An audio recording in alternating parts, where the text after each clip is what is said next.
my way down on Easy Street, walking strong on my happy feet. Listen to the vibes.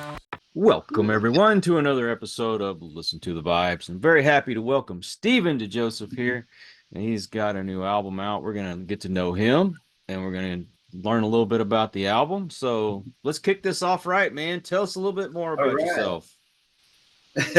Well, I'm a Philadelphia-based artist. All my life, more life. I've traveled around and lived in a few different places. I have Tourette's. I'm a musician, producer, filmmaker, and when I say filmmaker anymore, I say video producer because I've never done a feature.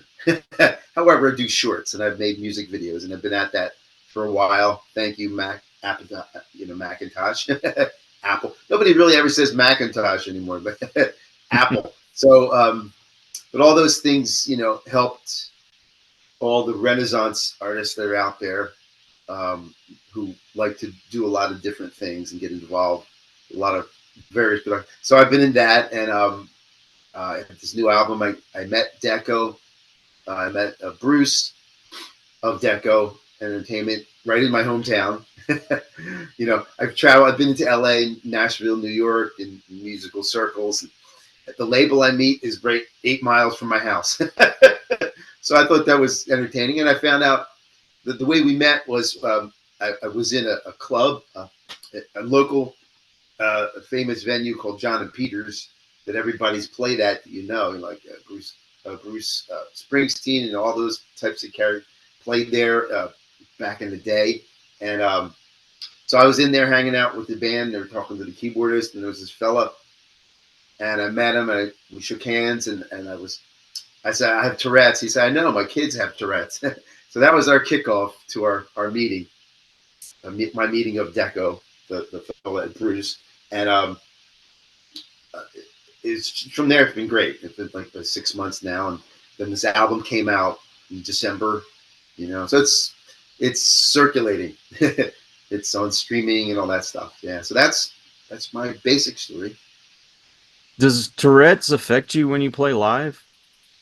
Yeah, it always affects me. What I realize is that for a long time, I just would be like, well, you have Tourette's and it's over here, and I'm a musician, and that's true.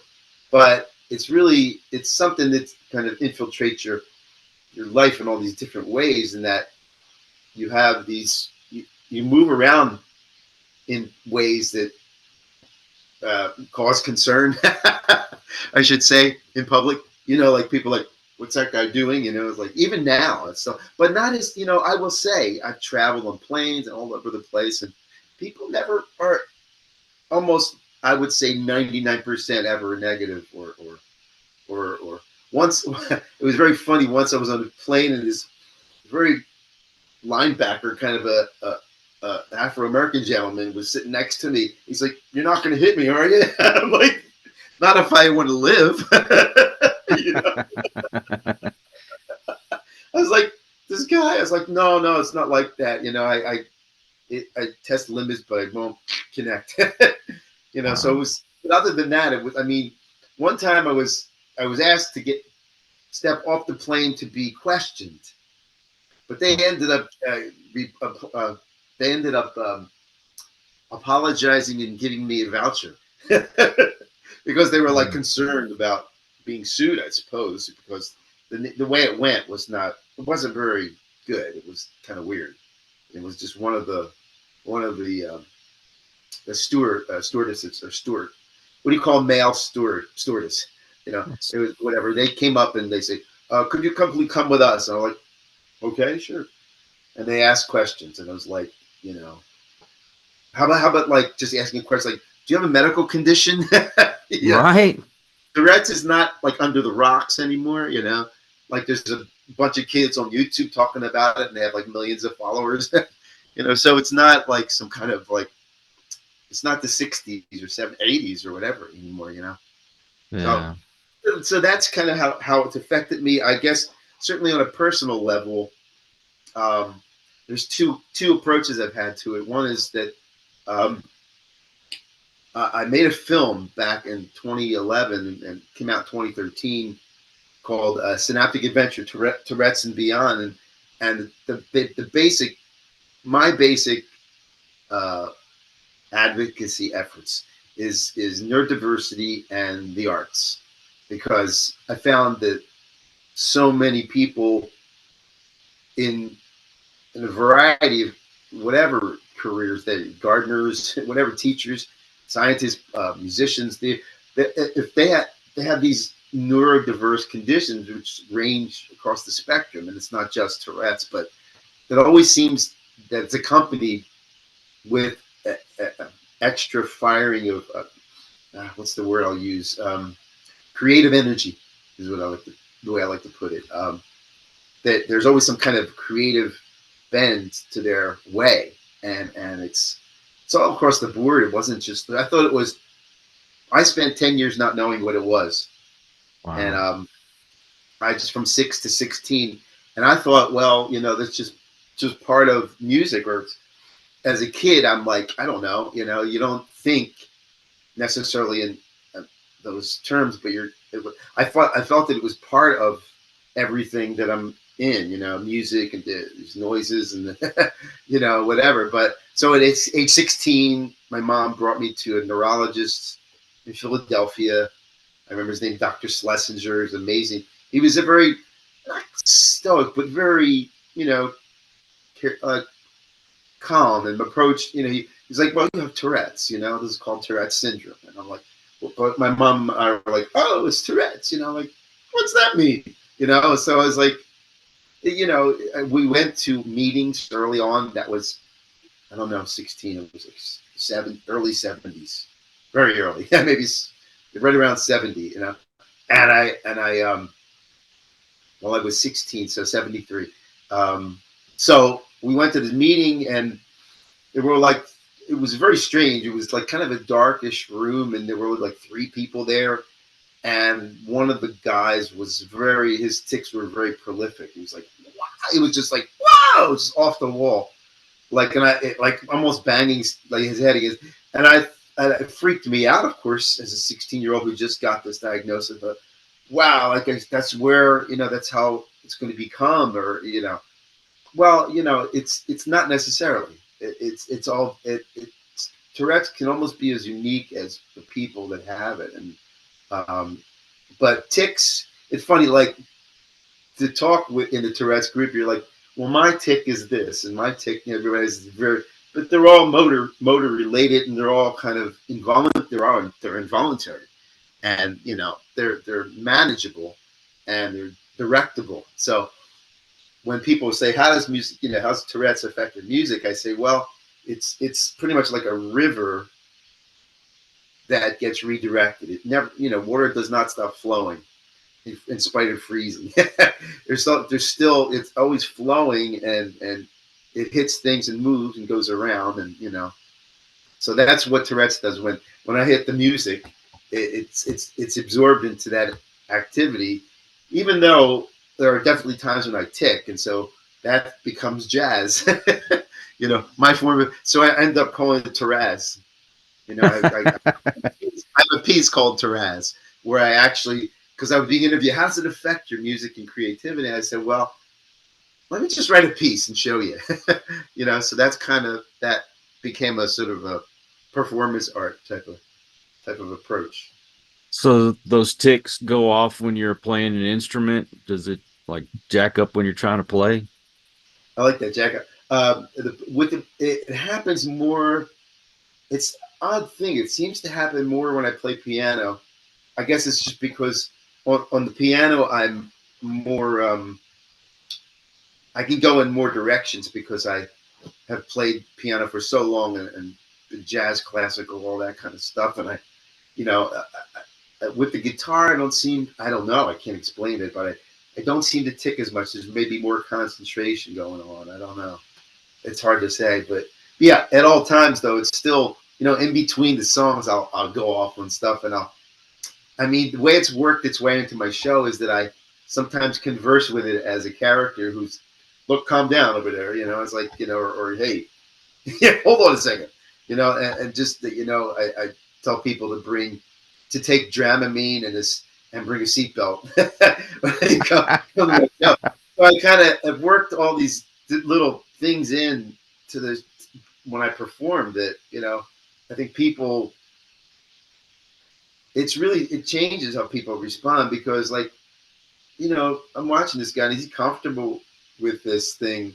And so maybe I could be, you know, or I don't have to be worried about it. He's going to jump off the stage and curse at me, or, you know, some kind of thing. So that's my approach to sharing. And then there's obviously, in a personal level, there's challenges, because like just tick, like I'm holding my tea and I tick and I'll spill it.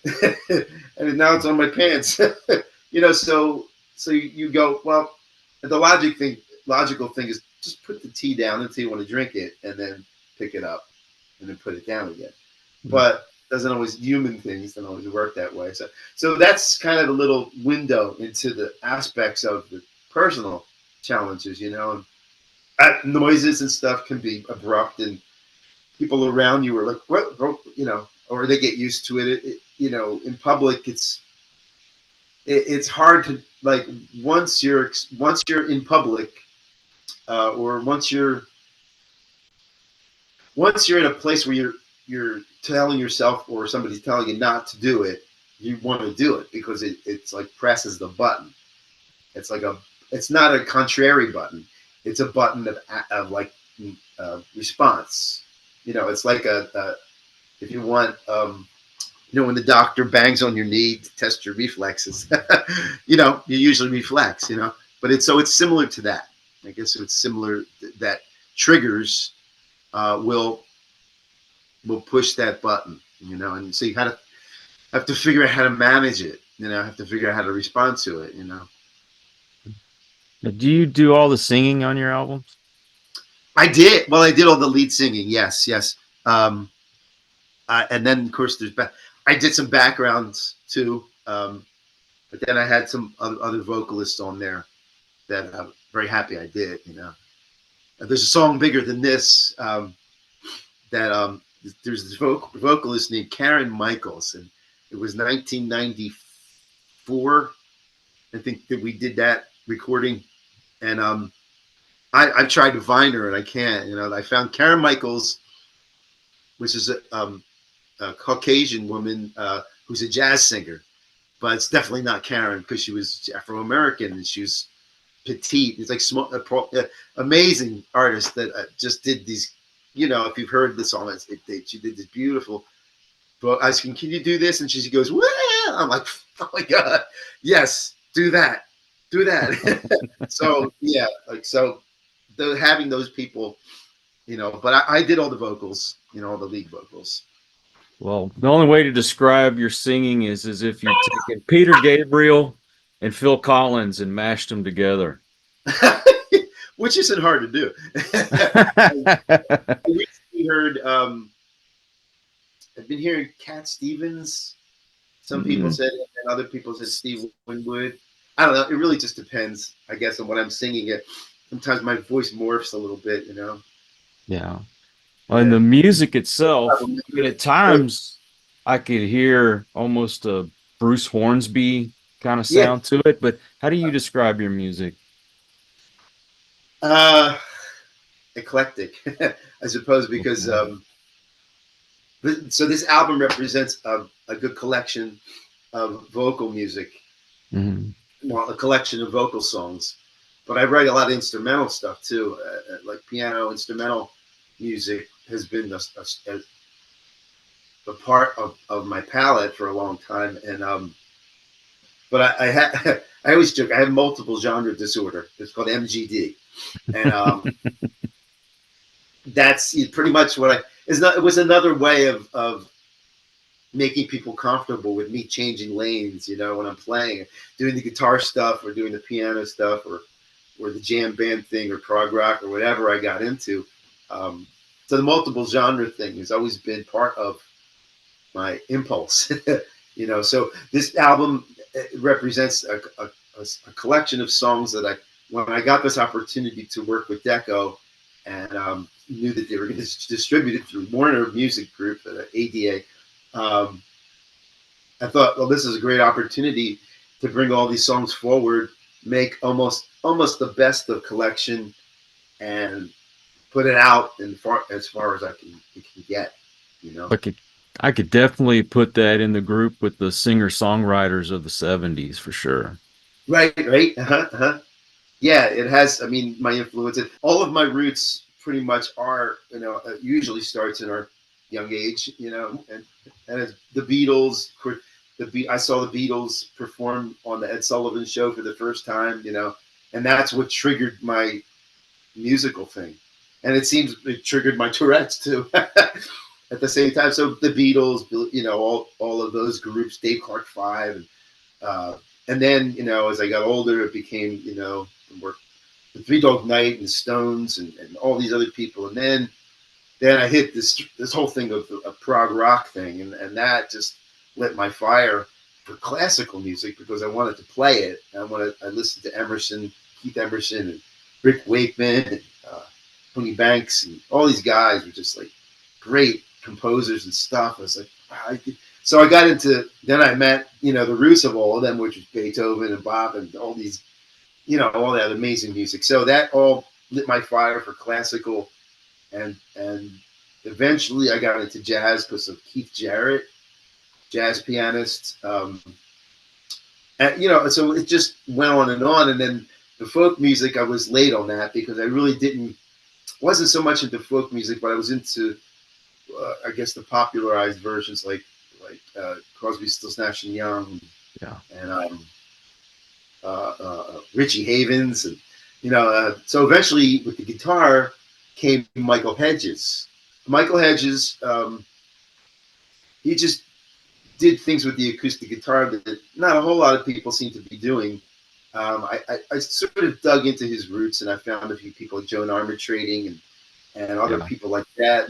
But he developed this whole tapping and slapping thing that for me was the first time I really saw that happening. And I was just messing around with the guitar, but then he passed away, and I think it was almost like his spirit just, you know, onto all these different fields of artists that got into that whole, and I got into that approach, and I got a really good guitar, and I started to write guitar stuff. I was like, oh boy, another division in my efforts, you know. And then, but for me, it was, I didn't want to. I consciously said, I don't want to spend the amount of time I spent developing my piano abilities or keyboard abilities. So let me just change the tunings and find another way to approach this instrument, you know. Like, that's pretty much what I got into. So my guitar has never seen a standard tuning. You know, it's always been, I got a Taylor guitar, had it set with medium strings, and it's always tuned the whole step lower. It fit my voice really well, you know, the range of it. And then the kind of things, the sort of bass lines and the harmonics and the whole approach that I got into. That's how all of that happened. And what's your process for making a song? My process for making a song. I was just writing about this, or just made a post on Facebook, and I said, you know, people have asked me about my process of writing, and I was like, it's just sort of, it's almost hard to say because it's been so constant. Like, I have no idea what writer's block is. I understand how it could happen maybe, but I don't have writer's block. I have organizer's block.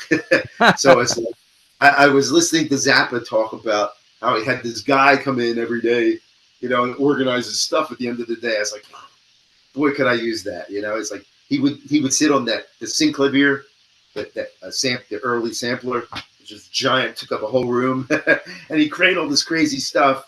And then this guy would come in at the end of the day and catalog it all. I said, can I hire that guy, please?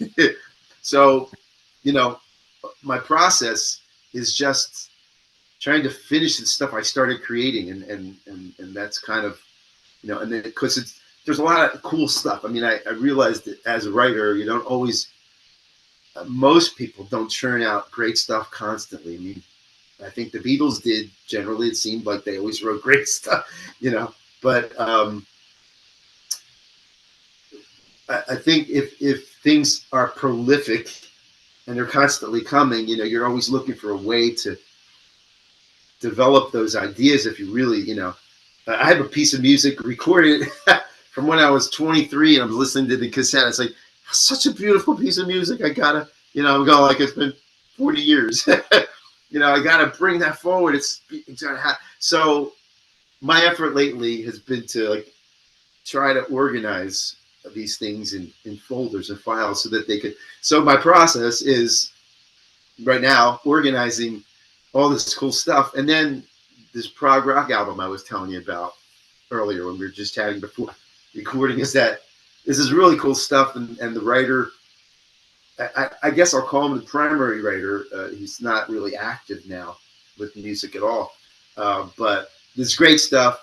And the drummer and I are working on bringing that forward because it's just really cool stuff. It's really interesting. So that's a little bit of my process anyway. And what is your philosophy on music? Oh boy. Everybody should do it, including Congress and the House of Representatives. Everybody, I'm not getting political, but I just think that everyone should engage in music making. It doesn't matter if it's for anyone else or not, you know.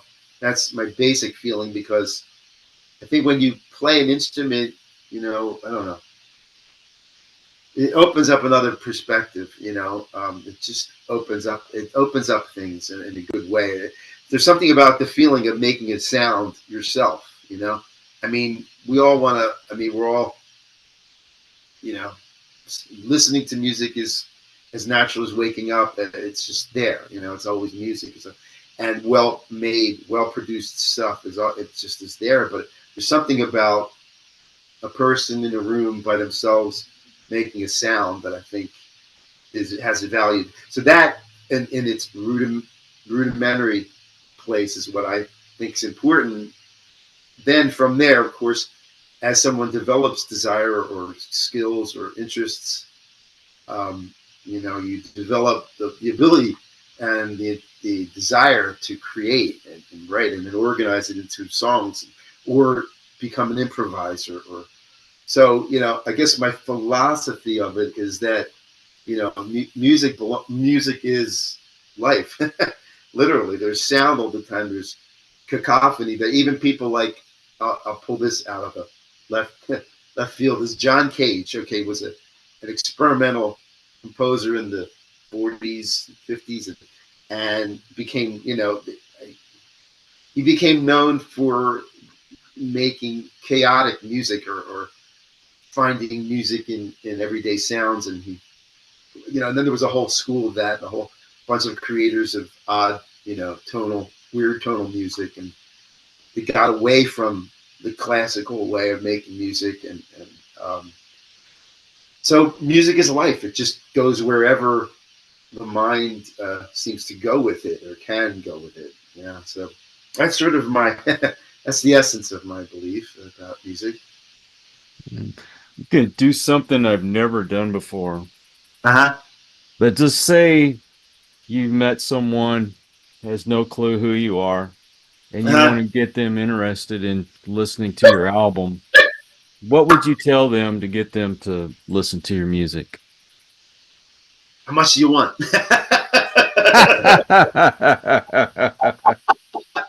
Checks in the mail. No. So I would just say, you know, you mean like, so I just on stage or just walk wherever? You just met someone on the street and you're saying, man, I want you to listen to this, and you got to convince them to pop that CD in or listen to that cassette or whatever. Right. Okay. I'd say, you know, if you appreciate music that's well made and sincere, you know, check this out. It might be something you like. I've been, you know, lately I've been carrying these cards. I don't have one now, but it has the album on it with quotes and has QR code. And the QR code now is, I mean, it's been around, but for me, I just started to employ it. It's incredible because it just takes people to exactly what you want them to see and hear, and they do it with their phone, and it's like, damn, that's like amazing to me. Coming from an age where you had to get people to go to a radio, well, not a radio. Although if you weren't on the radio, you had to get them to take your cassette or your CD or pop it in and turn it on, and it's like now they can just click in there. It's like right there and push the button, and your music's playing. So that's what I do now. I just hand these cards out and like, check it out, you know. And the card looks nice, so it's like nice to look at. so that's I guess the hands-on approach. But I guess as far as I guess I have some kind of a interaction with people that's funny or something, and then I can just say, oh, check out my stuff. It's, you know, give it 30 seconds, see what you think, you know. Yeah. Of course, I'm playing most of the time when I do that, you know, or I'm, you know, in some kind of situation where I can go on about it a little bit, you know.